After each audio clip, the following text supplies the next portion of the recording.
नमस्कार जय जगन्नाथ सांग मैंने उमादित शिवांश चैनल ब्लॉग को आपण स्वागत।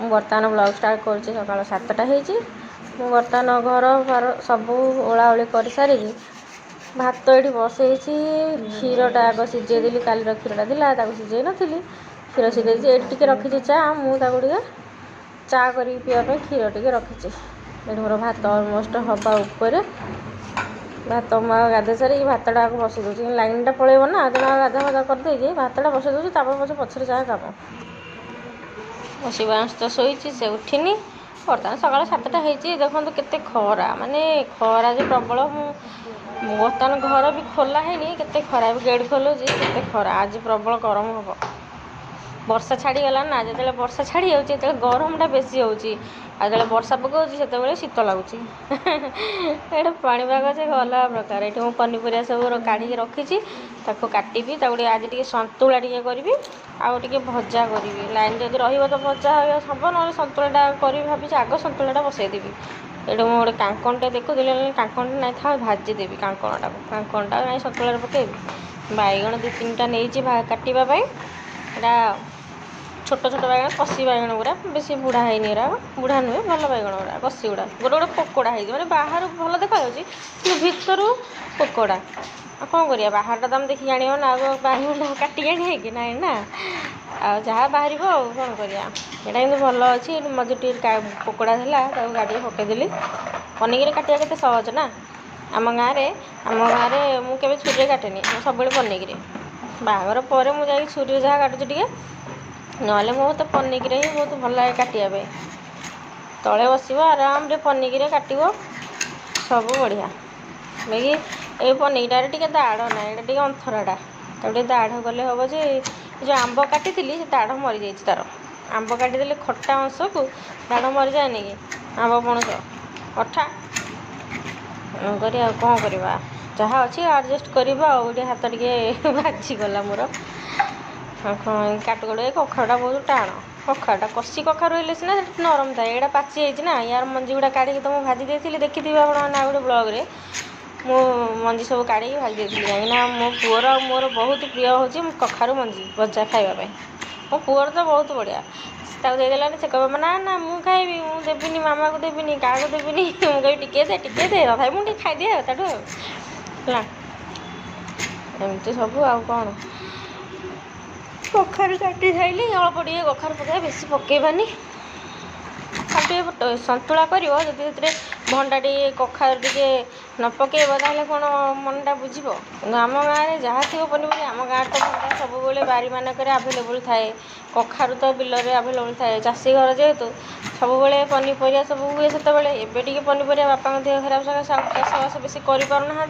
से हैरान कि आम पिला बेले आम बाईरे जी बारीपड़ जी लगी पनीपरिया तुम से ही खाईपर से बुढ़ा हो जे कह कथा ना कखारू बैगण टमाटो झुड़ुंग आउ कौन जो कंचा लंका ने बहुत प्रकार पनीपरिया केवल बाड़ी बाहर आ पोटल जह्नी कांकणटा आमर बिलर हुए कांकण गछ आम गोटे देशी कांकण गछ अच्छे आम बिलर एत बढ़िया लगे से कांकणटा एबे आउ कि ना जानी आर वर्ष अल्प होता बो कहला ये वर्ष वर्षा पानी पड़े से गछटा बढ़ कांकणटा नहीं जाऊना तोलिकी जेहेतु आज बिलरे रोचे तेणु से जी मैंने सी बाहर रोड कांठू अच्छी गछटा ना आमर से सब नहीं जाऊँ आम हापुटे जो पड़ो से आना हम आ कौन आठ भंडा यहाँ फाड़े थोड़ी यहाँ बहुत दिन है फाड़े भंडा थुआई यहाँ बेकार भंडाटा माने चोपा तो मोटा ता सहित मंजी जे बेसी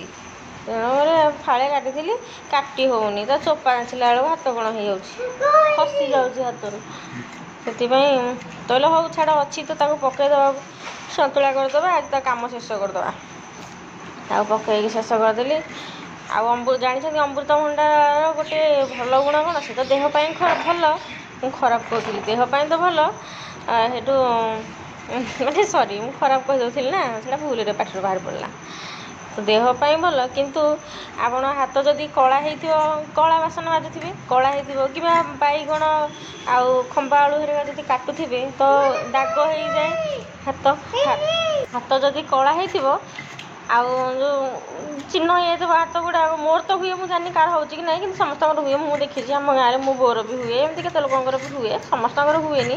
ଯାହାର ଟିକେ ଡ୍ରାଏ ସ୍କିନ୍ ତାଙ୍କର ବେଶୀ ହୁଏ ହାତରେ। ଖମ୍ବାଳୁ ହେରା କାଟିଦେଲେ ହାତଟା କେମିତି ଖରାପ ଦେଖାଯାଏନି, ଖମ୍ବାଳୁ କଞ୍ଚା କଦଳୀ କାଟିଦେଲେ। ତ ଏଇ ଅମୃତଭଣ୍ଡା ଗୋଟେ କାଟିଦେବ ହାତରେ, ତମ ହାତ ପୁରା ସଫା ହେଇଯିବ।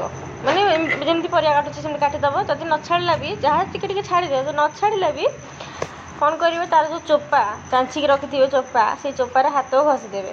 ହାତରେ ଘଷିଦେବେ, ପୁରା ହାତ ପୁରା ଧଳା ହେଇଯିବ, ପୁରା ସଫା କ୍ଲିନ୍। ମାନେ ଏତେ ତାର ଭଲ ଉପାୟ ଏଇଟା ରେମିଡ଼ି। ମୁଁ ଏଇଟା ମୋ ପିଲାବେଳୁ ମୁଁ ବ୍ୟବହାର କରୁଛି। କାହିଁକିନା ଆମର ଯେହେତୁ ଚାଷୀ ଘର, ଆମ ବାଡ଼ିରେ ଖମ୍ବ ଆଳୁ ବେଶୀ ହୁଏ। ଖମ୍ବ ଆଳୁ ଆଉ କଦଳୀ, ଏଇ ଦୁଇଟା ବେଶୀ ହୁଏ ଆମର। ଏବେ ବି ବାଡ଼ିରେ କଦଳୀ ଖମ୍ବ ଆଳୁ ଏବେ ବି ହେଉଛି, ଲଗା ହେଉଛି। ତ ମୁଁ ଯେତେବେଳେ କାଟିବି, ମୁଁ ସବୁବେଳେ ପନିପରିବା ବି କାଟେ, ମୋ ବୋଉ କାଟେ, ମୁଁ କାଟେ। କିନ୍ତୁ ମୁଁ କ'ଣ କରେ, ମୋ ବୋଉ ପାଉଁଶ ମାରିବ, ସେ ତାକୁ ପାଉଁଶ ମାରି ଭଲ। ଆମର ପାଉଁଶରେ ବି ବାସନ କୁସନ ମଜା ହୁଏ ଆଗରୁ, ଏବେ ବି ମଜା ହେଉଛି ବେଳେବେଳେ ହେଲା।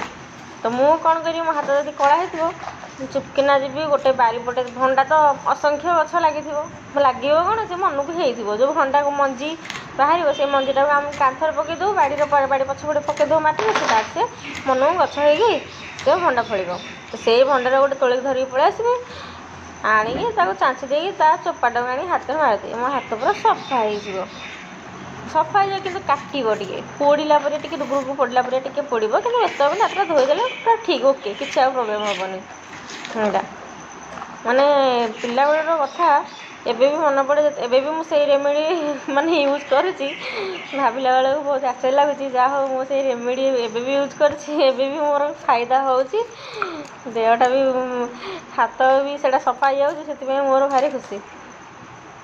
ଆଉ ଏଠି କାଙ୍କଣ ଗୁଡ଼ା ଅନାନ୍ତୁ ପାଚି ଯାଇଛି, ଅଳ୍ପ ଭାଜି ଦେଇଥିଲି। ଆଗ ଅଦା ତ ଭାଜିଛି ଦେଖିଥିବେ, ଆଉ ଅଦା ଥିଲା। ବିନ୍ ଗୁଡ଼ା ଯେ କାଢ଼ିଲା ବେଳକୁ ସେ ଯେଉଁ ଲାଇନ୍ ପଳାଉଛି, ପାଣିଟା ଯେଉଁ ଲାଇନ୍ ପଳେଇଲା ପରେ ପାଣିଟା ରହିଯାଉଛି, ସେଇଟା ନଷ୍ଟ ହେଇଯାଉଛି କେତେ ବିନ୍। ଆଉ ଯୋଡ଼ିଏ ବିନ୍ ଅଛି, ମୁଁ ତାକୁ ଭାଜିଦେବି। ଏଠି ମୁଁ ଟିକେ କ୍ଷୀର ରଖିଥିଲି, ତାକୁ ଗୋଟେ ଯାଉଛି ଚା ଟିକେ କରିଦେବି। ଟିକେ ବହୁତ ଦିନ ହେଲାଣି ଚା ପିଇନି, ଯେହେତୁ କ୍ଷୀର ଥିଲା ଟିକେ ହେବ, ମୁଁ କହିଲି ଟିକେ ଚା କରିକି ପିଇଦେବି, ଟିକେ ଉଷୁମ ଉଷୁମ ପିଇବି, ଟିକେ ଭଲ ଲାଗିବ। ମୁଣ୍ଡଟା ବିନ୍ଧା ହେଉଛି, ମୁଣ୍ଡଟା ସବୁବେଳେ ପ୍ରାୟ ବିନ୍ଧା ହେଉଛି, ଗ୍ୟାସ୍ରୁ ମୁଣ୍ଡଟା ବିନ୍ଧା ହେଉଛି, କହିବା କଥା ନାହିଁ। ମୁଁ କହିଲି ହଉ ଚାଲ ଟିକେ ଚା କରିକି ପିଇଦେବି, ତାପରେ ମନ ବି ଶାନ୍ତି, ମୁଣ୍ଡ ବି ବିନ୍ଧା ଟିକେ ହାଲକା ତ ଲାଗିବ ନା ନାହିଁ, ଯାହା ହେଲେ ବି ଚା ଟିକେ ପିଇଲା ପରେ। ଚା ମୋର ଅଲମୋଷ୍ଟ ହେଇଗଲାଣି। ଏଇଟା ମୁଁ ଯେଉଁଥିରେ କ୍ଷୀର ସିଝା ହେଉନି, ସେଇଥିରେ ମୁଁ ଏଇଟା ଦେଇକି ବସାଇଥିଲି। ସିଏ ତ ଗରମ ହେଉନି ଏଇଠୁ, ତାପରେ ମୁଁ ଆଉ ଟିକେ ମାନେ ହାଇ କରିଦେଲି। ହାଇ କରିଦେଲା ପରେ ଟିକେ ଫୁଟିଗଲା, ତାପରେ ପୁଣି ଆଉ ମିଲ୍କ ଲେବଲ୍କୁ ନେଇକି ତାକୁ ପଳେଇ ଆସିଲି। ଆଣିଲା ପରେ ବର୍ତ୍ତମାନ ମୁଁ କ୍ଷୀରଟା ଟିକେ ଛାଣି ଦେଉଛି ଟିକେ ପିଇବା ପାଇଁ। ଚା ଛଣାରେ କ୍ଷୀର ଯେଉଁ ଚା ଛାଣି ଦେଉଛି। ଏବେ ଏଠି ଲାଇନ୍ ପଳେଇଲା, କେତେ ଥର ସେ ଲାଇନ୍ ଯାଉଛି ଆସୁଛି, କହିବା କଥା ନାହିଁ। ଚା ସାଙ୍ଗରେ ଗୋଟେ ବଢ଼ିଆ ଜିନିଷଟେ ମୁଁ ଖାଇବି, ଦେଖିବେ, ଅପେକ୍ଷା କରିଥାନ୍ତୁ। ଚା ସାଙ୍ଗରେ ମୁଁ କ'ଣ ଖାଇବି? ହେଇଗଲା ମୋର ଟେଷ୍ଟି ଟେଷ୍ଟି ଗରମ ଗରମ ଚା। ଏଥିରେ ମୁଁ କିଛି ପକାଇନି, ଖାଲି ସାଦା ଚା ପତି, ଟିକେ ଜଷ୍ଟ ଚିନି, ଟିକେ ଲୁଣ, ଟିକେ, ଆଉ କିଛି ପକାଇନି। ଚା ସାଙ୍ଗରେ ମୁଁ କାଲି ରାତିରେ କ'ଣ କରିଥିଲି ଖାଇବା ପାଇଁ, ଯିଏ ବ୍ଲଗ୍ ଦେଖିଥିବେ ତାଙ୍କ ସେ ଜାଣିଥିବେ ମୁଁ କାଲି ରାତିରେ କ'ଣ କରିଥିଲି। ଅଟା ଚକୁଳି କରିଥିଲି। ସକାଳେ ଯେହେତୁ ମୋତେ ପେଟ ଗରମ ହେଇଯାଉଛି, ସେଥିପାଇଁ ମୁଁ କହିଲି ନାହିଁ, ଯଦି ଭୋକ ଲାଗିବ ଜୋରେ ଗୋଟେ କରିକି ଥୋଇଥିଲେ ଖାଇଦେବି। ଯେହେତୁ କରିଥିଲି ରାତି ପାଇଁ, ମୁଁ କହିଲି ଆଉ ଦୁଇଟା କରିକି ଦେଇଥିବି ଏକ୍ସଟ୍ରା, ଆଉ ଗୋଟେ ଏକ୍ସଟ୍ରା କରିଥିଲି, ତାକୁ ଚାରେ ବୁଡ଼େଇ ଟିକେ ଖାଇଦେବି। ଚାରେ ରୁଟି ବି ଖାଇବାକୁ ମୋତେ ବହୁତ ଭଲ ଲାଗେ। ଚାରେ ରୁଟି ଆଉ ଏଇ ଅଟା ଚକୁଳି ବଢ଼ିଆ ଲାଗେ, ତା ଟେଷ୍ଟ ଗୋଟେ ଅଲଗା ଟେଷ୍ଟ। ତରକାରୀ ଭଜା କିଛି ଦରକାର ନାହିଁ, ଏଇ ଚାରେ ବି ଆପଣ ଖାଇପାରିବେ। ଯାହା ଅଛି, ଆମର କ'ଣ ଅଛି, ଆମେ ଚାଷୀଘର ଛୁଆ, ଓଡ଼ିଆ ଲୋକ ଆମେ, ଆମର ଯାହା ହେଲେ ବି ଆମର ଚଳିବ। ପଖାଳ ଭାତକୁ ଲଙ୍କା ଲେମ୍ବୁ ହେଲେ ବି ଚଳିବ, ଆଉ ଶାଗ ଭଜା ହେଲେ ବି ଚଳିବ, ରୁଟି ସାଙ୍ଗକୁ ଚା ହେଲେ ବି ଚଳିବ।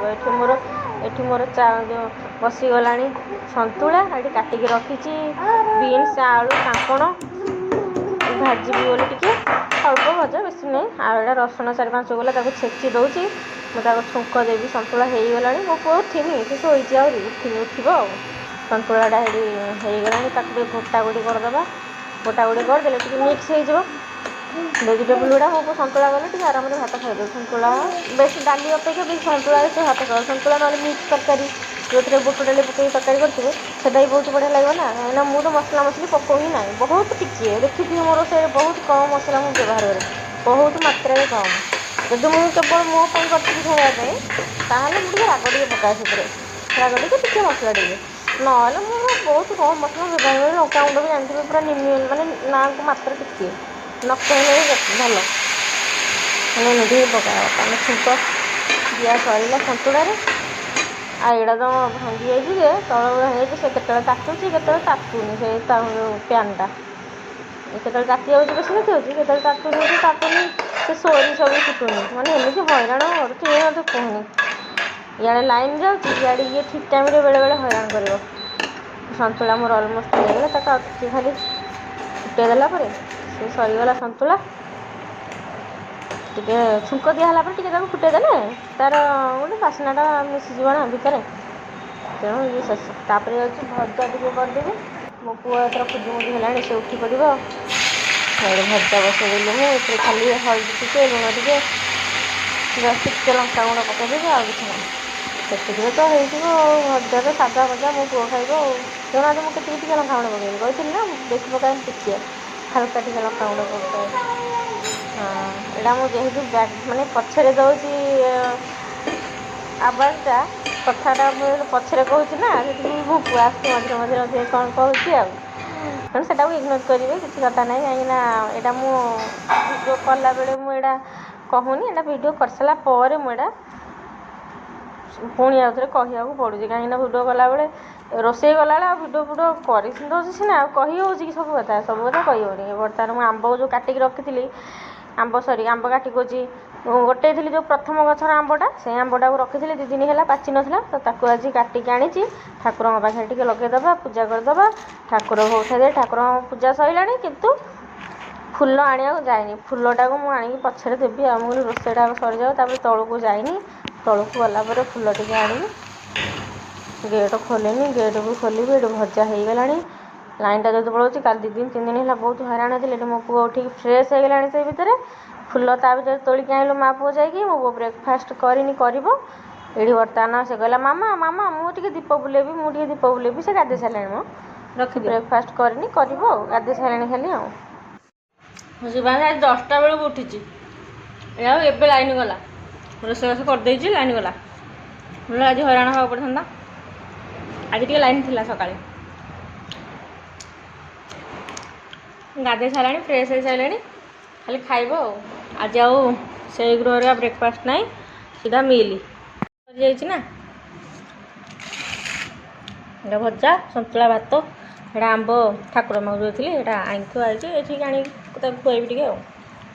ଦୁଷ୍ଟ ପେନ୍ରେ ଗାରେଇକି ଆସିଛି, ମୋତେ କହୁଛି ମାମା ଖଣ୍ଡିଆ ହେଇଗଲା ଦେଖ, ଏଇଠି ରେଡ଼୍ କଲର୍ ପେନ୍ରେ ସେ ଗାରେଇକି ଆସିଛି, ମୋତେ କହୁଛି ମାମା ଖଣ୍ଡିଆ ହେଇଗଲା, ରକ୍ତ ବାହାରୁଛି। ଦୁଷ୍ଟ ହେଉଛି, ବଦମାସି ହେଉଛି। ଅଇଣ୍ଟିମେଣ୍ଟ ମାରିଦେବି, କ'ଣ କହୁଛୁ ବ? ତାହେଲେ ହାତଟାକୁ ବାନ୍ଧିଦେବା, ଖଣ୍ଡିଆ ହେଇଯାଇଛି ତ ହାତଟାକୁ ବାନ୍ଧିଦେବା ଆଉ। ହଁ।